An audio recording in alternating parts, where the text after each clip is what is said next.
Glórias a Deus, graças a Deus.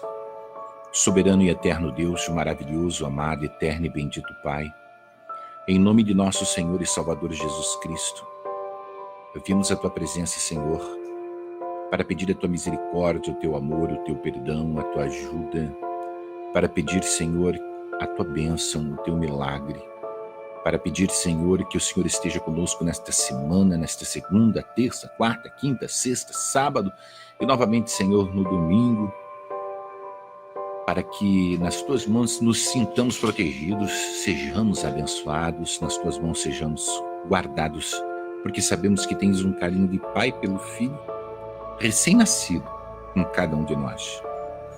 Então, meu Deus, muito obrigado, Senhor, pela Tua confiança, pelo Teu amor, pelo Teu milagre. É inimaginável, Senhor, a Tua grandeza, por isso existe esse enigma, esse ponto de interrogação tão grande na vida de tantas pessoas. É inimaginável o Teu poder, nós não podemos mensurar. A nossa mente não tem capacidade de ver a grandeza do Teu poder, da Tua glória, do Teu nome. E eu te peço, Senhor, que o Senhor nos fortaleça e nos prepare para o grande dia em que nós teremos um encontro face a face, nos veremos e seremos eternos juntamente contigo, Pai. É a recompensa dos santos, dos salvos, e é por isso que aqui estamos, por isso que lutamos, por isso que passamos provas, por isso que vencemos provas, porque Te amamos, Te louvamos e cremos na vida eterna. Louvado seja o Teu nome. Aleluia. Amém. Glória a Deus. Bom dia. Bom dia.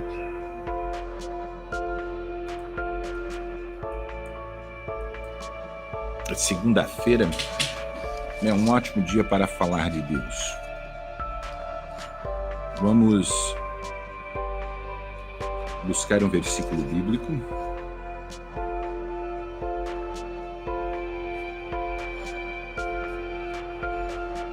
E buscando esse versículo bíblico, vamos meditar nele, nos textos.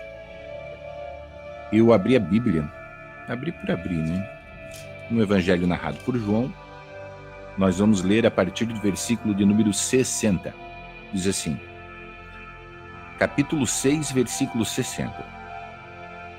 Muitos, pois, dos seus discípulos, ouvindo isso, disseram, duro é esse discurso.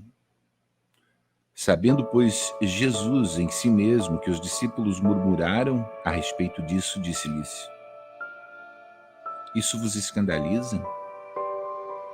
Que seria, pois, se visseis subir o Filho do Homem para onde primeiro estava?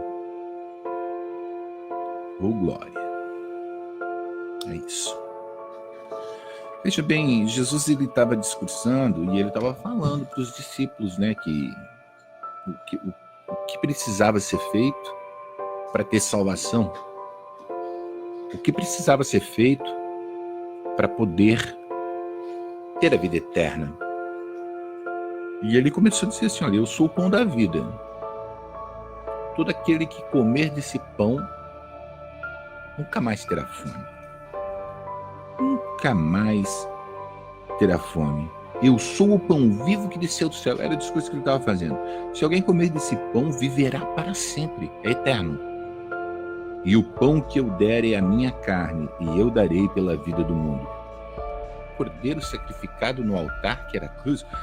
Coisa maravilhosa, né? O projeto de Deus, o amor de Deus representado na pessoa do seu Filho único, né? Oh, glória! Aleluia! E disputavam, pois, os judeus entre si, dizendo, como este pode nos dar a sua carne? Eles estavam escandalizados com isso.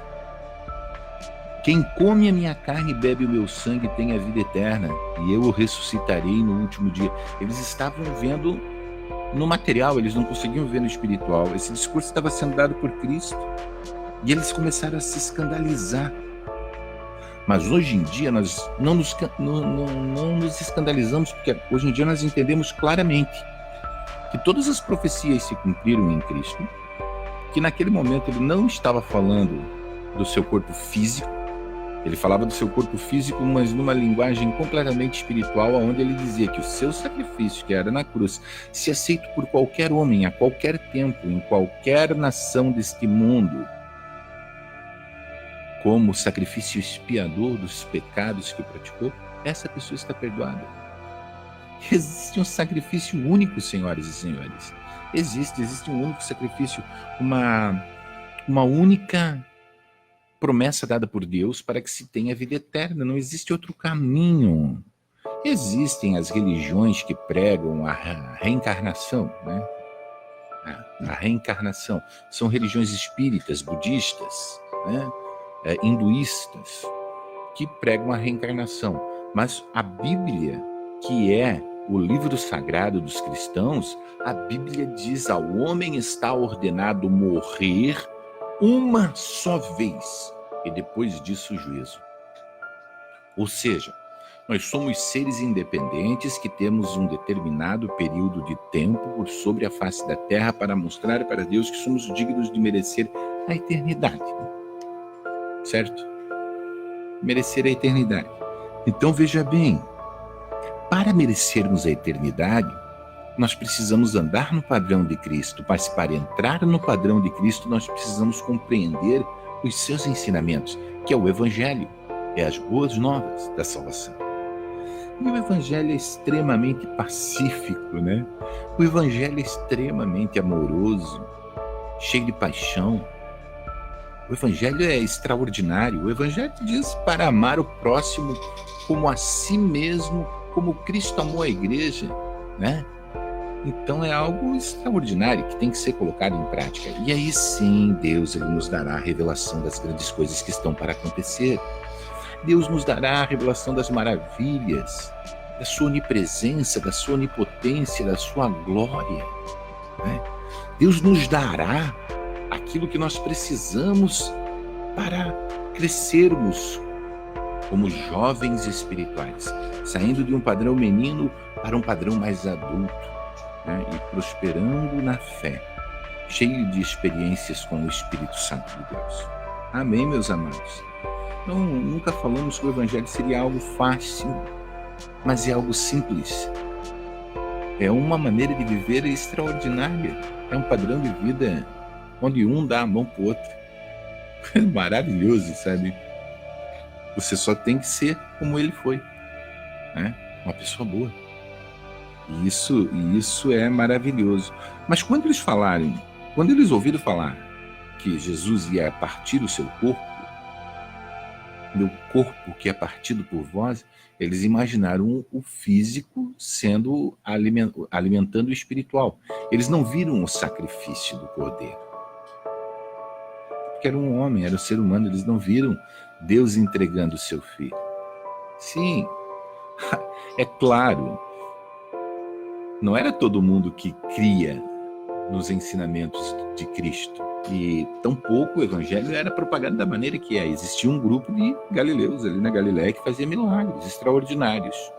E ali estava Jesus Cristo, Filho de Deus. Hoje nós sabemos que Ele é o Filho de Deus. Estava ali. E ele faz esse discurso, né? Este é o pão que desceu do céu. Não é o caso de vossos pais, que comeram o maná e morreram. Quem comer este pão viverá para sempre. Foi esse discurso que escandalizou muitos discípulos que estavam seguindo ele ali. Como que ele pode fazer isso? Como que ele vai dar a si mesmo de comer? Coisa tremenda, né? Eles não entendiam, mas nós entendemos. O fato é de que Deus amou, verdadeiramente amou e olhou para nós e viu que cada um de nós não tínhamos nenhuma esperança de salvação. Sabe por quê?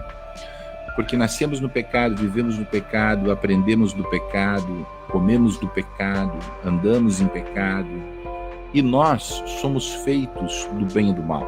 O pecado original, que foi aquele praticado lá no Jardim do Éden, o pecado original, esse pecado ele permaneceu em nós, porque quando Deus fala com Adão, ele diz assim: agora o homem é conhecedor do bem e do mal. Não tem mais, agora passou a ser, para que não lance mão da árvore da vida e coma do fruto da árvore da vida e viva para sempre, colocou para fora do Jardim do Éden. Não deu tempo de comer da árvore da vida. Mas agora vem a árvore da vida, que é Cristo Jesus. É o caminho de redenção a Deus. Porque ninguém pode me dizer que você não recebe a opção de escolha, a opção de caminhada, o caminho que deve seguir. Você recebe sim, você tem a oportunidade de ser aquilo que você acredita ser, que você pode ser. Mas, com essa liberdade, sabendo que somos falhos e que eventualmente, não querendo, muitas vezes até sem querer, erramos, é bom saber que Cristo Jesus está de braços abertos para advogar a nossa causa, que por enquanto Ele é o nosso advogado, que se cairmos Ele nos levanta, que se pecarmos Ele nos sara a ferida e nos traz de volta para o caminho.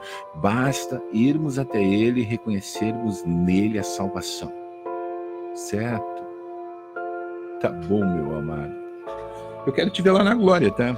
Eu quero te ver lá na glória, eu quero te ver lá no céu. Por isso eu não venho aqui pregar para você prosperidade nesta terra. Vai ter aflição. Bora, vamos viver a aflição, vamos viver o momento feliz da vida, né? Passar pela prova, porque na prova Ele vai estar com a gente. Tem problema físico, enfermidade? Sim. Se Ele deixou a medicina, também ficou a enfermidade, né? Existem pessoas que têm dons de curar. Eu já curei muita gente orando por estas pessoas com imposição de mãos, ungindo-as com óleo, sabe? Muitas pessoas foram curadas através das minhas mãos, das minhas orações. E eu creio no dom da cura divina. Então, Deus pode curar imediatamente aí. Além de Deus te salvar, abençoar a tua vida, te dar equilíbrio nas suas emoções, Ele vai curar as suas enfermidades físicas. Você pode estar passando por um vale, por uma provação. A Bíblia fala de Jó, que foi provado, né? E a Bíblia fala que alguns dos profetas e discípulos também faleceram na sua idade por enfermidades que haviam no seu corpo físico, certo? Porém, Ele nos deixou a medicina e Ele também nos deu capacidade para orar e curar. Então são milhares de pessoas curadas. Basta sintonizar com Deus e ter fé e crer no milagre da cura. E também nós vivemos num mundo que é espiritual, mundo físico com um paralelo espiritual abençoador, que são os anjos, o poder de Deus, e em nós o Espírito Santo, e também a voz do inimigo que acompanha o tempo todo para tentar turvar os nossos pensamentos e para que nós venhamos a ficar distantes do Senhor. Certo? É o objetivo do maligno tentar impedir sempre. Mas nós vamos orar. E Deus há de fazer milagres extraordinários na tua vida. Se você crê, ore juntamente comigo. Clamemos a Deus. Senhor, nosso Deus, nosso Pai, em nome de Jesus Cristo, teu Filho amado, o qual nós honramos, glorificamos e te damos graças por vossa imensa misericórdia, dentro da vossa grandiosa glória, que nos amou e enviou a Jesus Cristo, seu Filho unigênito, para que, Senhor, Ele pagasse pelos nossos pecados naquela cruz. Tão severos foram os açoites, tão severos foram os castigos, que nesta hora me sinto envergonhado de ser um pecador, mas também ao mesmo tempo agradecido, porque Ele voltou da mansão dos mortos e nos revelou a eternidade. Nos revelou que não somos daqui, que temos um lugar ali. Nós acreditamos na vida eterna e um dia, Senhor, um dia estaremos ao teu lado, na tua glória. Venha curar, meu Deus, para a glória e honra do teu santo nome, todas as enfermidades que estão nestas pessoas que acompanham esta oração. Senhor, cura nesta hora. Arranca, meu Deus, todo o mal. Cura toda enfermidade. Dá, Senhor, a esta pessoa uma capacidade, Senhor, espiritual grandiosa, Pai. Realiza o teu milagre. Opera, Senhor, opera em nome de Jesus Cristo. Amém e graças a Deus.